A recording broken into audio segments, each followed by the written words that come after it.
Sa likod ng mga bulubunduking nakapaligid sa hasyenda ng pamilya Delgado, isang lihim na labis na mapanganib ay naghihintay ng tamang sandali upang lumitaw.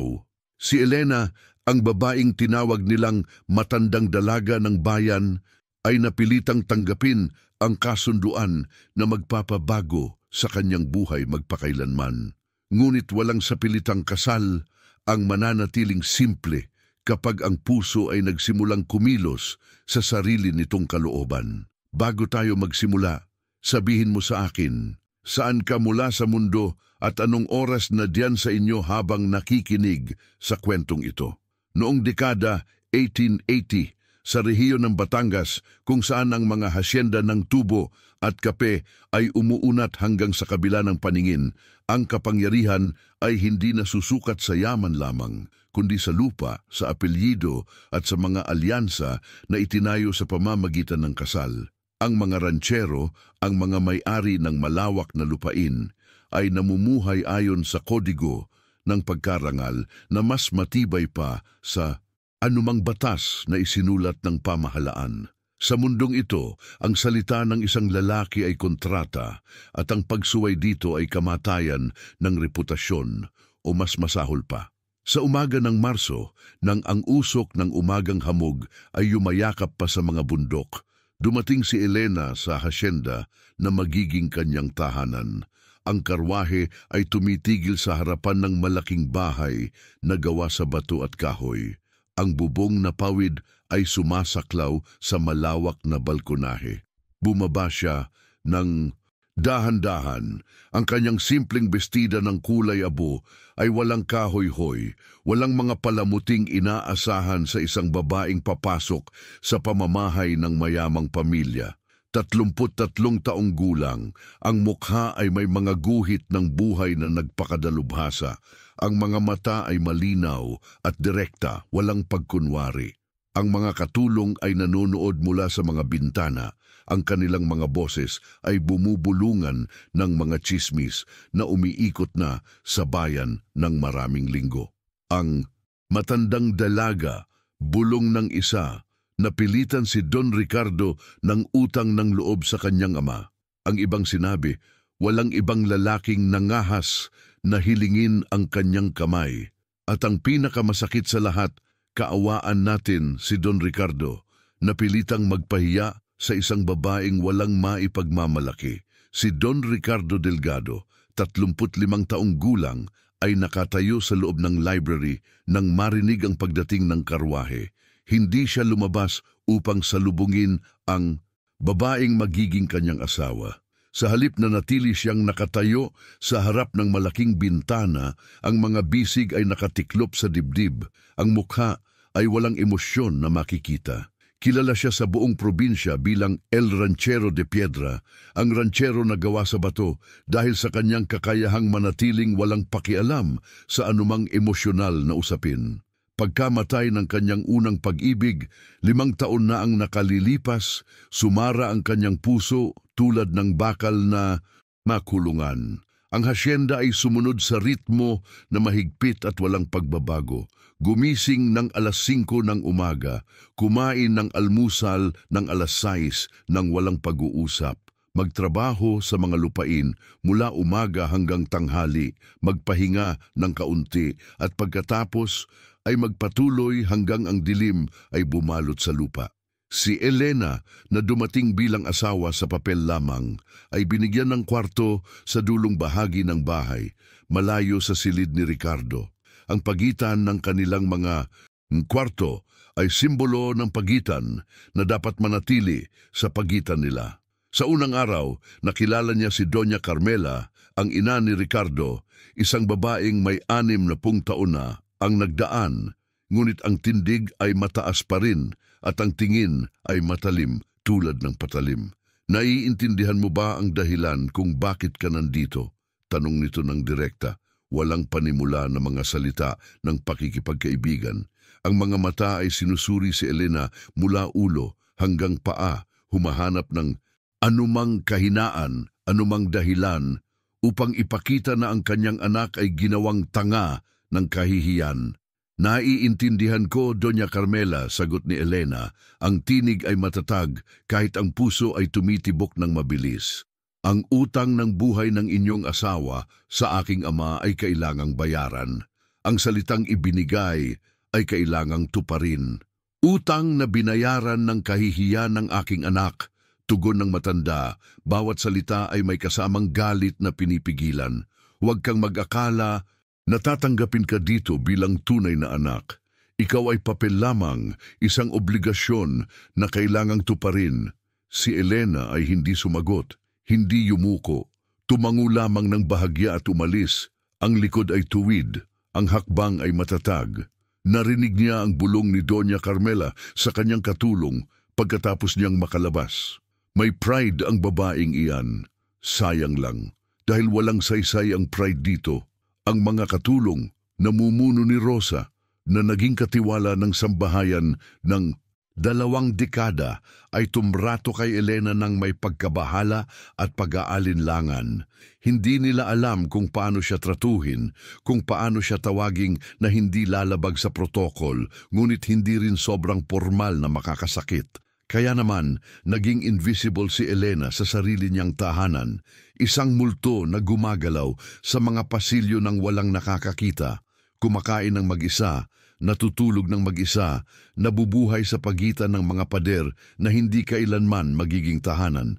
Lumipas ang unang linggo sa parehong ritmo na nakakapagod. Gumising, maghanda, magtrabaho sa maliliit na gawain na ibinigay sa kanya, kumain ng mag-isa habang ang buong pamilya ay nasa ibang silid, bumalik sa kwarto bago lumubog ang araw. Nakita niya si Ricardo ng 3 beses lamang sa buong linggo at sa bawat pagkakataon hindi niya siya tiningnan ng diretsyo. Dumaan lang siya tulad ng hangin, parang wala siyang nariyan. Sa 8 gabi, habang naglalakad siya sa hardin upang makahinga ng sariwang hangin pagkatapos ng isang araw na puno ng tensyon at katahimikan, naramdaman niya ang pagiging bantay. Nakatayo si Ricardo sa balkonahe ng kanyang kwarto, nakatingin sa kanya mula sa itaas.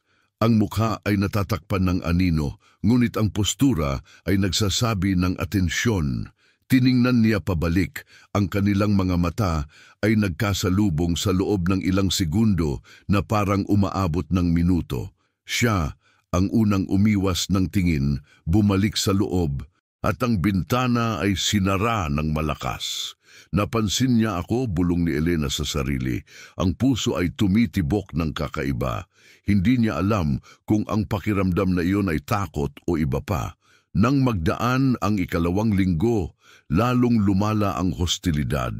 Si Doña Carmela ay nagsimulang magpalaganap ng mga subtle na pagkutyakot, mga komento na pakinggan ay walang malisya, ngunit kapag pinag-isipan ay puno ng kamandag. Ang asawa ng aking anak ay dapat marunong magdala ng dangal sa pamilya, sabi niya isang tanghali habang nandoon si Elena sa silid kainan, kahit alam ng lahat na siya ang tinutukoy. Hindi lamang presensya kundi karunungan, ganda at koneksyon na makakatulong sa ating negosyo.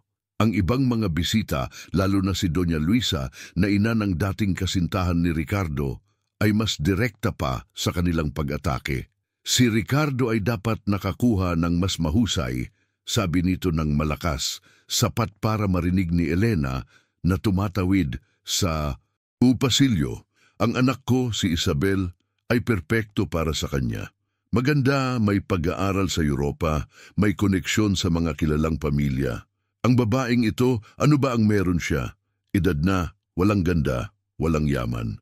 Si Rosa, na nakakarinig ng lahat ng ito, ay minsan ay lumapit kay Elena ng pabulong. Doña Elena, huwag ninyong pakinggan ang mga sinasabi nila. Masama ang loob nila dahil alam nilang obligado si Don Ricardo at hindi dahil sa pagmamahal. Salamat, Rosa, sagot ni Elena, ngunit ang tinig ay wala ng init. Ngunit matagal ko nang natuto na ang mga salita ay masasakit lamang kung papayagan mo. Gayunpaman kahit gaano siya kastrong, ang mga salita ay pumipila isa-isa, bumubuo ng pader sa pagitan niya at ng kahit na anumang pag-asa na magiging mas madali ang buhay dito.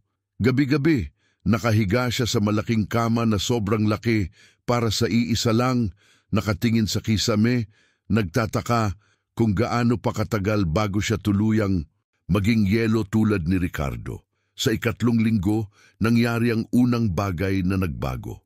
Isang umaga pagkagising ni Elena, nakita niya sa ibabaw ng kanyang mesa ang isang maliit na kahon na gawa sa kahoy na narra, walang liham, walang paliwanag.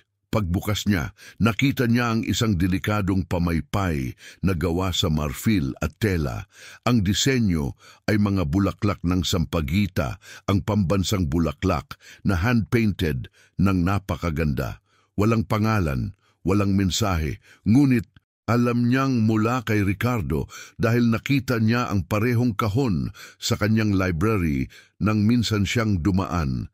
Hindi niya alam kung ano ang ibig sabihin nito. Regalo ba ito ng awa, ng guilt, o simpleng obligasyon na magbigay ng kahit ano sa asawa kahit walang damdamin? Iniwan niya ang pamaypay sa kahon, hindi niya ito ginagamit, ngunit hindi rin niya itinapon. Nanatili itong nakaupo sa mesa, isang tanong na walang sagot. Ilang araw pagkatapos, habang tumutulong, siya sa hardin kasama ang mga katulong na nagtatanim ng mga bagong bulaklak. Narinig niya ang boses ni Rosa na nag-uusap sa isa pang katulong. Si Don Ricardo ay hindi palaging ganyan, sabi ni Rosa. Ang tinig ay puno ng lungkot. Noon, bago mamatay si Doña Beatriz, iba siya, tumatawa, masaya, puno ng buhay. Ngunit nang mawala ito sa sakuna habang naglalakbay, namatay din ang bahagi niya. Sino si Doña Beatriz? Tanong ng mas batang katulong. Ang unang pag-ibig. Niya ang babaeng dapat na naging kanyang asawa. Namatay 5 taon na ang nakalilipas at mula noon si Don Ricardo ay naging parang patay na nabubuhay. Hindi na nakikipag-usap ng mahabang panahon, hindi na ngumingiti, hindi na nakikipag-ugnayan sa kahit sino ng personal. Nakinig si Elena ng tahimik, ang puso ay nakaramdam ng isang bagay na hindi niya inasahan. Awa. Hindi para sa sarili, kundi para kay Ricardo. Naiintindihan niya ngayon kung bakit siya ganon. Hindi ito tungkol sa kanya, hindi siya ang problema. Siya lang ay nadamay sa isang kwento na nagsimula bago pa siya dumating. Nang gabing iyon, nang dumaan si Ricardo sa pasilyo papunta sa kanyang kwarto, huminto siya sa harap ng pinto ni Elena. Tumitig lang siya sa saradong pinto ng ilang segundo, ang kamay ay halos tumataas upang kumatok, ngunit sa huli nagpatuloy siya sa paglalakad. Si Elena, na nakahiga sa loob at gising pa, ay nakarinig ng mga hakbang na huminto at nagpatuloy. Isang maliit na bahagi ng kanyang puso ay umaasa na kakatok siya. Ngunit hindi.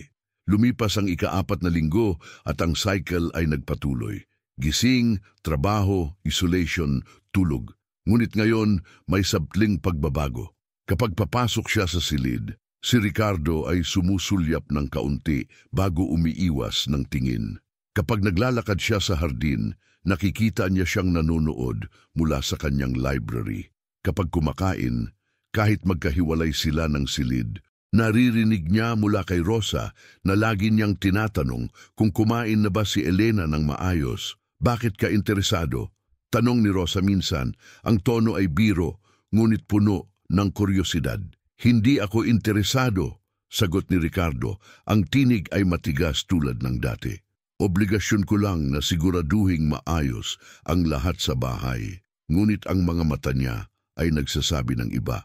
At si Rosa, na nakaaalam ng mga lihim ng bahay sa loob ng 2 dekada, ay nakangiti ng lihim. Sa ika-5 linggo, naganap ang isang insidente na magpapabago ng lahat.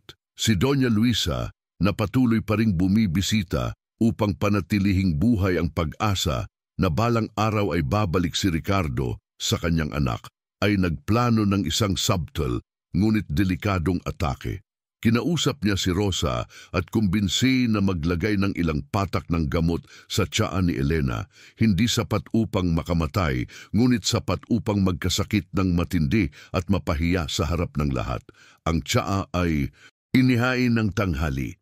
Ininom ni Elena ng walang suspetsa. Ilang minuto pagkatapos, naramdaman niya ang kakaibang init sa dibdib. Ang paligid ay nagsimulang umikot.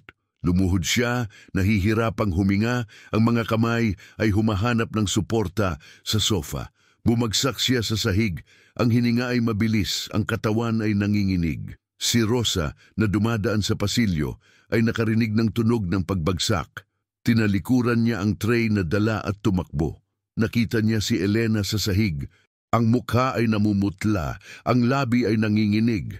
"Doña Elena!" Sigaw niya, lumuhod sa tabi niya, ang takot ay kitang-kita.